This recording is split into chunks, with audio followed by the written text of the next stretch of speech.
Bonsoir, bonjour. Bonjour à tous, j'espère que vous allez bien. Aujourd'hui, je suis pas tout seul. Salut. Yo. Aujourd'hui, vidéo grave spéciale où on va raconter 4 histoires sur Twitter, chacun notre tour. Donc voilà, ça fera une vidéo très longue avec des guests IRL. C'est une révolution. Eh oui. Et donc voilà, on va raconter chacun notre tour une histoire qui parle de Twitter, ou en tout cas dont l'élément déclencheur est Twitter bien sûr. Faites la promotion de vos chaînes. Qui êtes-vous d'ailleurs? Vous êtes qui? Je suis Hazel du Carousel Studio, je fais des creepypasta. Voilà.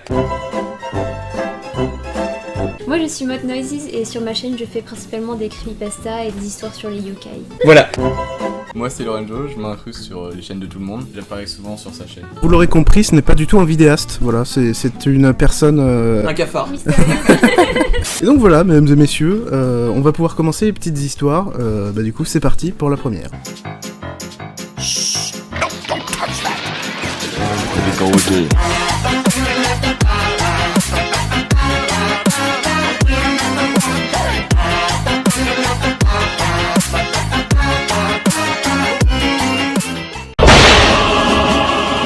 Donc c'est une personne qui trouve un compte Twitter et dessus elle remarque tout de suite que ça parle toujours de la même entité. Donc cette entité c'est la femme de et c'est une créature qui va apparaître la nuit tombée et toujours plus ou moins dans les mêmes circonstances, donc c'est toujours des endroits assez sombres où il est quasiment impossible de discerner les traits de son visage et c'est une apparition qui va se faire de façon régulière pendant un peu plus d'une semaine et la personne sur ce compte va documenter au fur et à mesure les rencontres avec la créature. Donc ça va être la première fois elle va l'apercevoir de loin avec juste la femme de qui bouge et elle a vraiment une façon de se déplacer qui est assez chaotique dans le sens où ses articulations ne sont pas tout à fait comme celles d'un être humain normal. Donc du coup à force de voir toujours cette même entité, la personne va continuer à documenter toutes les rencontres sur Twitter et à chaque fois qu'elle va voir la femme de il va essayer de se rapprocher un petit peu plus d'elle, à chaque fois de voir un peu mieux à quoi elle ressemble.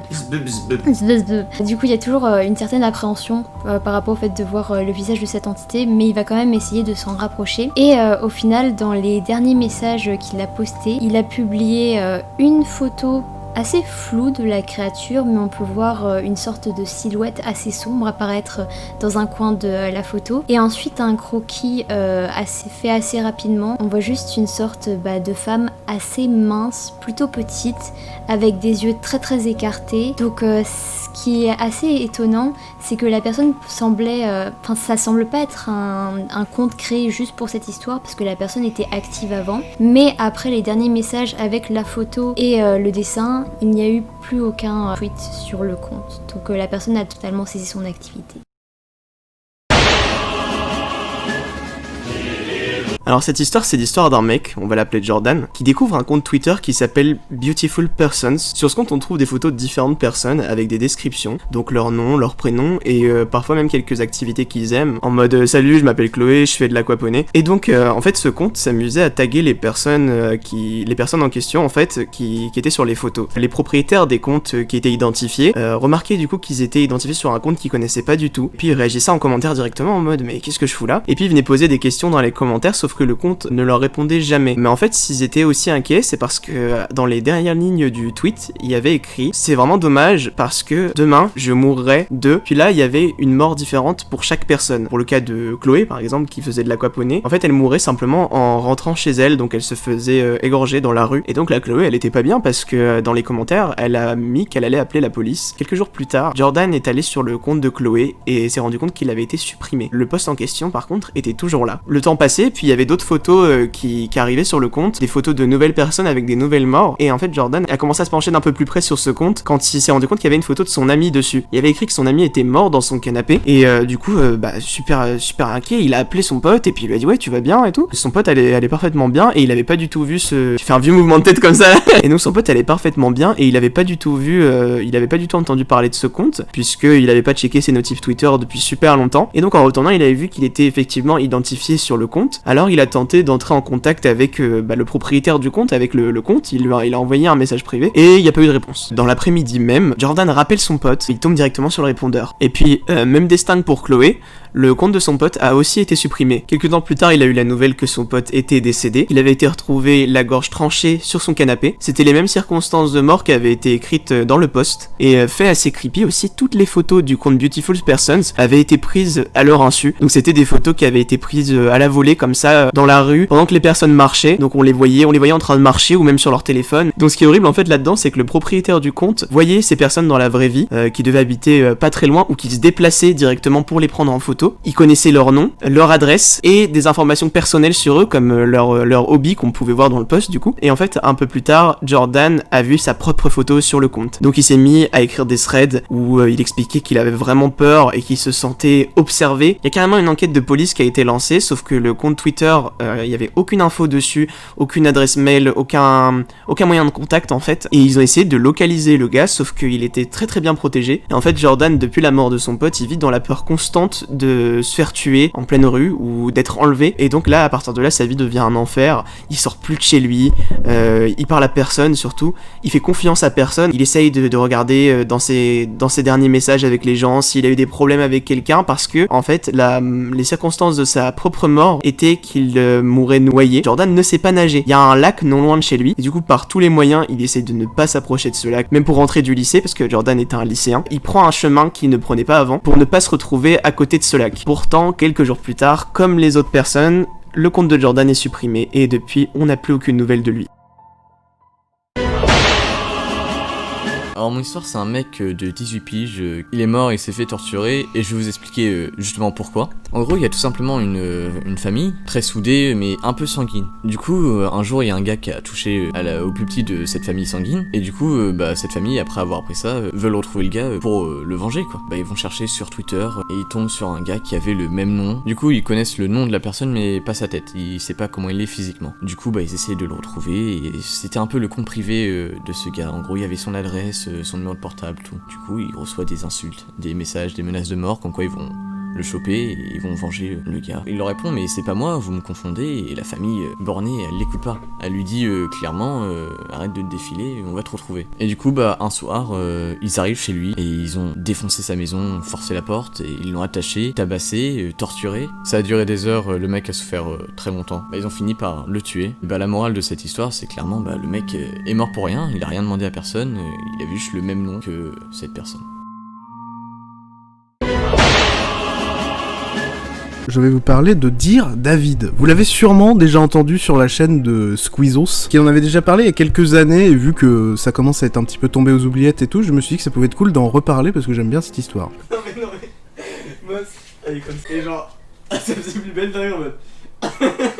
ça m'a rappelé tout. Il s'en un truc tombé derrière. Du coup, cette histoire, elle parle d'un garçon qui s'appelle Adam Ellis.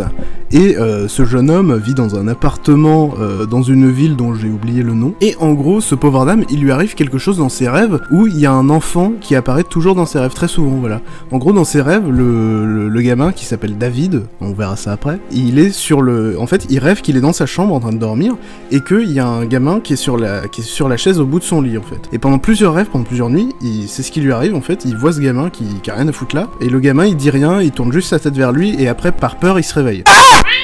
Mais du coup, à chaque nuit, il se réveille en sursaut, etc. parce qu'il a peur. De plus en plus, à chaque fois qu'il en rêve, c'est comme si, en fait, il y avait des espèces de phénomènes un peu paranormaux qu'il y avait chez lui. Il faut savoir qu'il a 2 chats. Et ces chats, en fait, ils ont tendance à agir très bizarrement depuis qu'il se passe tout ça. Et du coup, ces chats, ils ont tendance à agir très bizarrement depuis qu'il fait ces rêves-là. En gros, c'est comme s'il y avait un enfant qui était réellement chez lui. Genre, en fait, comme si les chats voyaient quelque chose que Adam ne voit pas. Et il décide de mettre une espèce d'application sur téléphone qui, dès qu'il y a un bruit, l'application enregistre. Et du coup, c'est ce qu'il fait. Et évidemment, il y a plein de bruits. En plus, il y a des chats, du coup, il y a des trucs qui tombent, etc. Et du coup, il y a plein de bruits, forcément, vu qu'il y a des chats, etc. Du coup, bon, il y a pas mal de bruits auxquels il porte pas attention.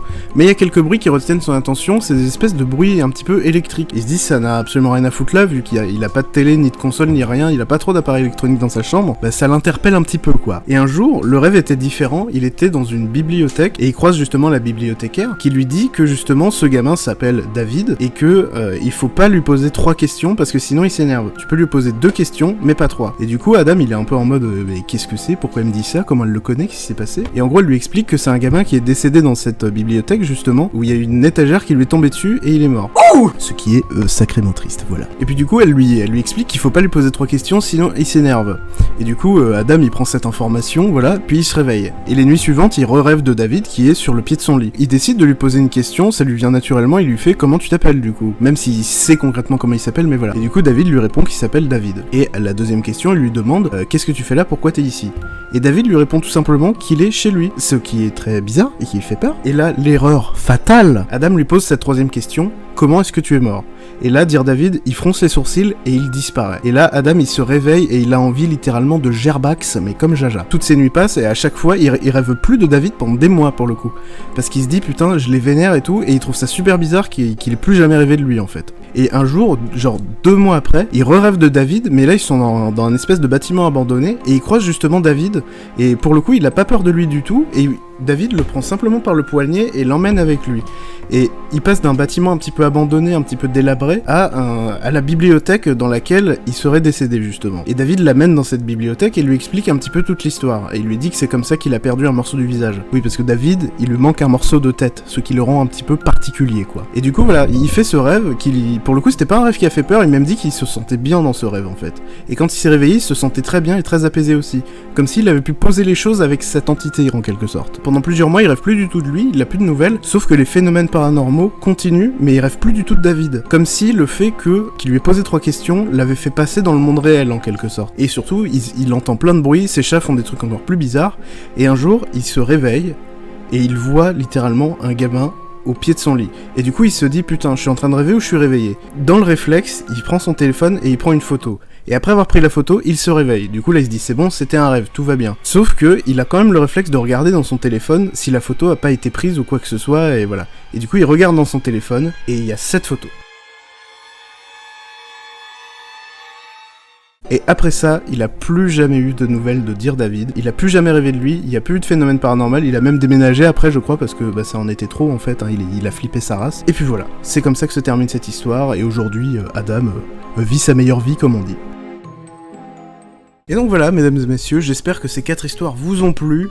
Jugez pas leur narration, c'est leur première, ils font jamais ça, donc voilà, soyez indulgents, y a pas de souci. Et donc voilà, dites un petit truc, dites au revoir, bisous. Bah des bisous. Des bisous, passez une bonne Zoubi. journée, Et donc on vous souhaite une bonne journée, une bonne après-midi, et à bientôt.